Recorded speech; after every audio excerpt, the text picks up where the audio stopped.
back to Six Back Garage, Phoenix, Arizona. It is summertime. The garage is 100 degrees right now. It's 7 p.m. on a Thursday night. What we got here is a 1997 Yamaha Thunder Ace. It's a 1000R street bike. Has almost 97,000 miles on it. So it has some issues. It's been sitting for better part of probably 6 months to a year. Started with second gear issues, same as the Busa. Like the Busa running great now with second gear fixed, but now it's the Thunder Ace. Time to shine. So it's sitting here dead. Second gear is not working, and then over the last year, it's been getting harder and harder to start. I didn't really know what was going on. Went through the carbs a couple times. You're probably wondering why I'm holding this. I finally figured it out. Threw a compression gauge on it, and cylinder 1, 2, and 4 are very low. And what I've learned through some research is that this thing needs a valve adjustment. And what I didn't realize is that with a motorcycle, when it needs a valve adjustment, it's because the valves are too tight. So I checked with a feeler gauge and on cylinder 1, and there's no clearance whatsoever. So basically the valves are opening at the wrong time, not building compression in the cylinder. So what I'm going to do with this bike now is get it running. I'm going to correct the valve lash. I got some shims off of Amazon, hot cam shims. There's 3 of each size, so hopefully that's enough to do all of them.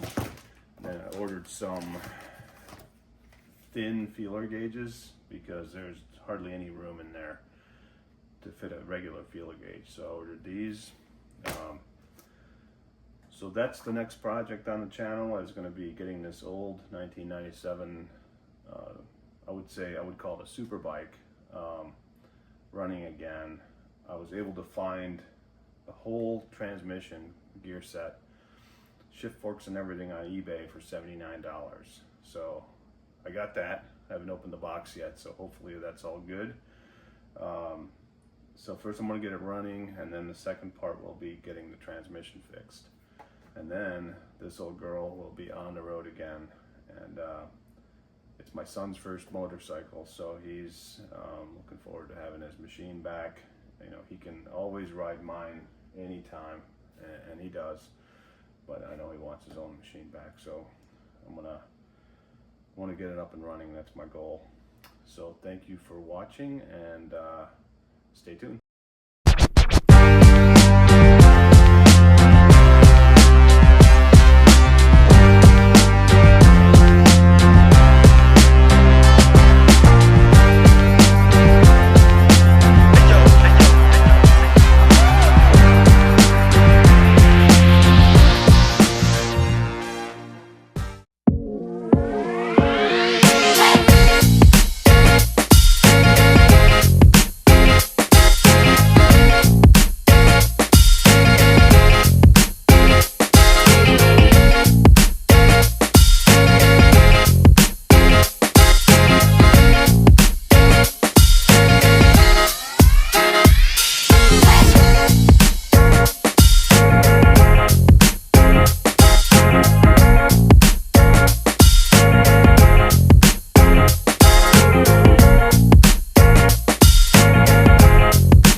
Hey, sorry about the fan noise. It's like 100 degrees here in Phoenix, so I got the fan on in the garage. So what we have here is the valve buckets for the YZF1000R Thunder Ace, which has tight valves. So I measured these, of course, before taking them out, and 11 out of 12 intake valves, I can't get the smallest feeler gauge in there, which is like 0.0015, so there's no clearance. 11 out of 12. That's why I don't have any compression on this motor. So unfortunately, when you can't get a feeler gauge in there, you don't have a baseline to measure off of, so it's an assumed baseline. And this is a chart from the manual, so it says 0 to 0.02, this is metric, in millimeters, with a 180 shim. So this is the shim that came off of cylinder 1, the first valve. So it's got a 180 shim. Now remember, the valves are too tight, so I wouldn't want a thicker valve, I want a smaller valve. So then I go to this top row, find 180, then drop back down to my line, and it tells you to use a 165 shim. So that's a thinner shim, that's what's in there. That gives you more valve clearance. So how to explain that better? So 180 shim is actually a 1.8 millimeter shim, okay? Calls for a 165. 180 minus 165 is 0.15 millimeters. So that's what you gain in clearance by switching from a 180 to a 165. 0.15 millimeters equals 0.0059, basically 6 thousandths. The intake valve spec is 4 to 8 thousandths. So if I knew that it's actually 0, which I don't, remember there's no 0 feeler gauge, I just know I can't get any feeler gauge in there, so it's an assumption. So let's say it was actually true 0, I would get 6 thousandths clearance with a 165 shim.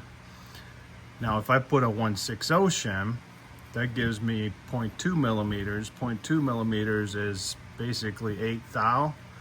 That puts me to the top range of the spec. So that's the shim I'm gonna use. I'm gonna use a 160, and I'm gonna use the same philosophy on all of these. I'm gonna look at the recommended, go down one, and see if it brings me into spec. Remember, because I have an assumption with the clearance of 0. Hopefully that kind of makes sense, but technically it could be, the clearance could be less than 0, you know. Hard to explain that, but let's say the valve seat and valve wore enough to where it's deeper in the head, and you know the cam is holding the valve spring down. So that's why the clearance could be actually less than 0. So anyways, hopefully that explanation makes sense. I'll do a follow-up video clip on checking the clearances once I reshim all these buckets. Okay, it's another day. It is still 100 degrees in the garage. So now, the last clip I had talked about some of the valve clearances being, actually most of them, 11 out of 12 being at 0, so no feeler gauge would fit. So now I've shimmed those, put it all back together, and remeasured. And now the ones highlighted in yellow are within spec. I'm going to leave those alone. So on the intake side, the spec is 4 to 8. Technically 1 and 4 are in spec, but they're on the low end. So I want to bring these up a little bit. I think I have enough shims to bring these up, Number 2 definitely has to go up. That's only at 3.5 thou. But basically the point of this clip is that I now have a baseline, because now they're measurable. Before they weren't. You know, when they're at 0, you can't fit a feeler gauge in there, so you don't have a baseline. So you assume 0 clearance, but they're actually less. And I've proven that just because using the factory shims or even smaller didn't bring these to spec. These are technically within spec, but too close for comfort. I just feel like after a little bit of run time, these will be back under spec, so I'm going to bring these up. Same with exhaust. So exhaust, I was more successful. Technically 11 of 12 are within spec, but I'm going to leave 2 and 3 alone. They're between 9 and 11 thousandths. I'm comfortable with that. Number 1 is at 8 thousandths, which is the low end of spec, which is 8 to 12. So I'm at the low end spec. Number 4, same thing. The last valve on number 4 is below spec. So that'll be the next step. Yeah, it's a pain because there's 40 bolts holding the camshafts in. So it's a little bit it takes about probably a good 20, 30 minutes to take it back apart, because you have to be careful with the bolts. They have to be evenly loosened so that you don't put pressure on those cam caps, because obviously some of the valves are going to be open, so you have spring pressure on the cam lobes, so you have to be very careful with that. Evenly, like very small rotations on each bolt to bring those cam caps up evenly. So that's the next step. Hopefully the next time through here will be the last time I've got to do this, and I'll share the results when I get that next part done.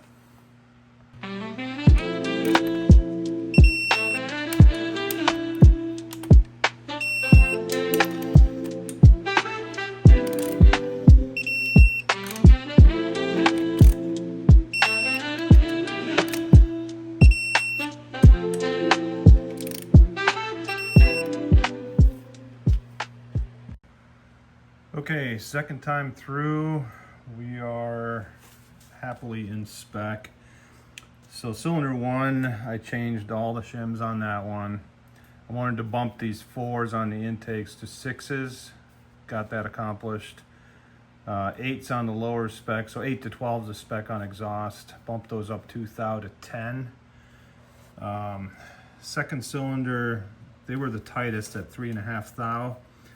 I got these 2 to 5.5 thou. The center one went to 6. 11 and 9 on the exhaust, and made no changes there. Cylinder 3 made no changes. That was already pretty good there. And cylinder 4 bumped up. I wanted to bump these 4 thou into 6. So I got a 6 out of this valve, 8 out of that. So that's at the high end of spec. But that's how the crow flies sometimes. This is 4, it went to 5. I couldn't quite fit a 5.5 in there, so I would have liked to have this at a 6 or higher, or even 5.5, but it just wasn't gonna happen.